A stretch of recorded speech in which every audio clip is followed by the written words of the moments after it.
And a new consumer perception tracker shows high levels of trust in dairy, with the teenage demographic driving the trend.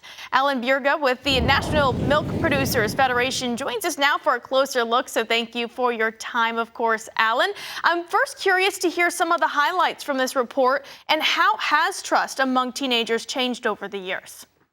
This is becoming a time series study from Dairy Management Inc., known to dairy farmers as the Checkoff, taking a look at annual evolution in attitudes towards dairy, looking at consumer trust.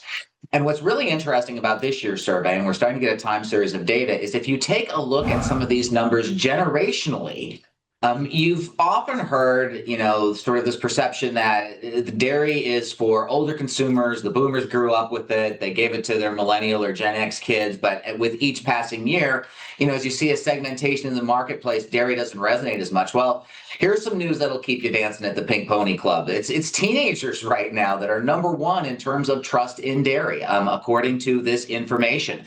Actually, they surpassed baby boomers in terms of overall trust in the dairy industry. Now, it doesn't take a lot to figure out what the implications are for this industry. It means things like the increase in cottage cheese consumption we've seen in recent years, the rising consumption of whole milk, the turn away from plant-based beverages that we've seen over the last 5 years. This is something that's taking on roots, and you really can see it generationally. And it makes sense with what you're talking about. I mean, this younger generation turning to cottage cheese or Greek yogurt, kind of this protein push that we're seeing is within this younger generation, and how beneficial it hopefully will be if this younger generation is having trust, and then this can be something kind of long-term. So do you think this is a trend that will continue? And if so, what does this mean for the dairy industry as a whole? Well, first of all, you have to really tip your hat to dairy farmers and the work they've been doing to build trust with the quality of the entire industry for their products, and frankly for Dairy Management Inc., the Checkoff. I mean, I've been in some of these meetings where they've talked about the need to reach out to younger consumers and really being able to meet people where they are in terms of their media channels and their sources of information. Dairy consumption is something that people pass along to their kids, and this was a concern for the industry a few years ago when you started to see, for example, the millennial age, which did not have as high of a trust level in dairy. They were starting to have kids. The question was, what was going to be happening? Well, it turns out that the kids are all right.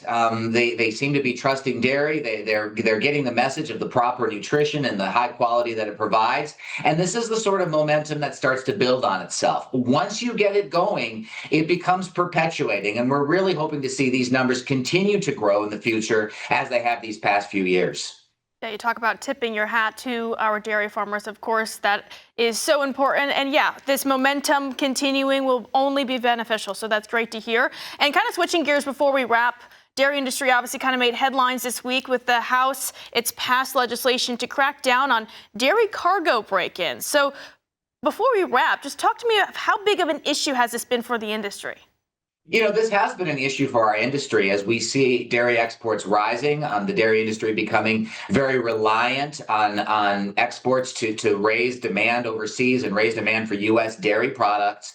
You see these cargo break-ins really becoming a problem with the industry. Some of these cargoes are very valuable. Some of these dairy products definitely are something that people would see desirable. So like standing with the rest of the industry and standing with other American manufacturers to make sure that we do something about these organized cargo break-ins that are taking place. You referenced the Corca bill, hoping to see, of course, congressional action and presidential signature on that. Until that happens, we'll keep pushing. And it sounds like there is bipartisan support for that Corca bill, so hopefully we can continue it to get it across the finish line, as you mentioned. And yeah, so much happening within dairy. All good news, sounds like, for the most part right now. So Alan, thank you for joining us this morning to break down some of those topics. Bjerga with the National Milk Producers Federation.